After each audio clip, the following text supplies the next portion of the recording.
ઉત્તરાખંડ બાદ ગુજરાતમાં પણ યુનિફોર્મ સિવિલ કોડ લાગુ કરવામાં આવશે। આ અંગે રાજ્ય સરકારે આજે કમિટીની જાહેરાત કરી છે।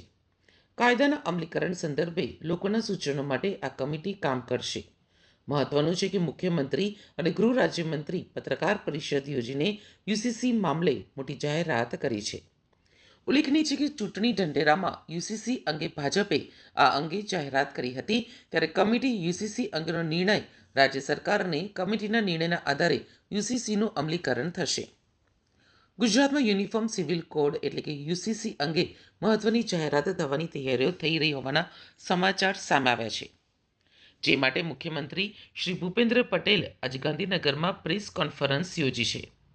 આ પ્રેસ કોન્ફરન્સમાં રાજ્યના ગૃહમંત્રી હર્ષ સંઘવી પણ હાજર રહ્યા હતા। વિધાનસભા ચૂંટણી પહેલા સરકારે યુનિફોર્મ સિવિલ કોડ લાગુ કરવાની જાહેરાત કરી હતી, જે ગુજરાતમાં રાજકીય અને સામાજિક સ્તરે મહત્વનો મુદ્દો બન્યો છે। સીએમ ભૂપેન્દ્ર પટેલે જણાવ્યું હતું કે યુસીસી માટે મુદ્દો તૈયાર કરવા માટે કમિટી બનાવી છે। કોમન સિવિલ કોડનો દેશવ્યાપી અમલ થવાનો છે। ઉત્તરાખંડ બાદ ગુજરાતમાં યુસીસી લાગુ કરવાની તૈયારી કરવામાં આવી છે। ગુજરાતમાં પીએમના સંકલ્પને સાકાર કરવા કટિબદ્ધ છે। ગુજરાતમાં કોમન સિવિલ કોડની આવશ્યકતા ચકાસવા અને કાયદા માટેનો મુસદ્દો તૈયાર કરવા સુપ્રીમ કોર્ટના નિવૃત્ત ન્યાયાધીશ શ્રીમતી રંजना દેસાઈની અધ્યક્ષતામાં એક કમિટીની રચના કરવાનો મહત્વપૂર્ણ નિર્ણય કર્યો છે।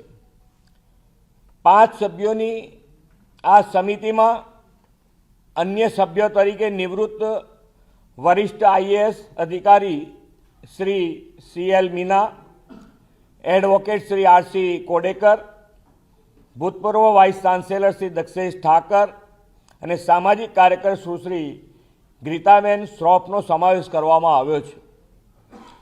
આ કમિટી તમામ પાસાઓનો સુગ્રથિત અભ્યાસ કરીને પોતાનો રિપોર્ટ 45 દિવસમાં રાજ્ય સરકારને આપશે અને રિપોર્ટના આધારે રાજ્ય સરકાર યોગ્ય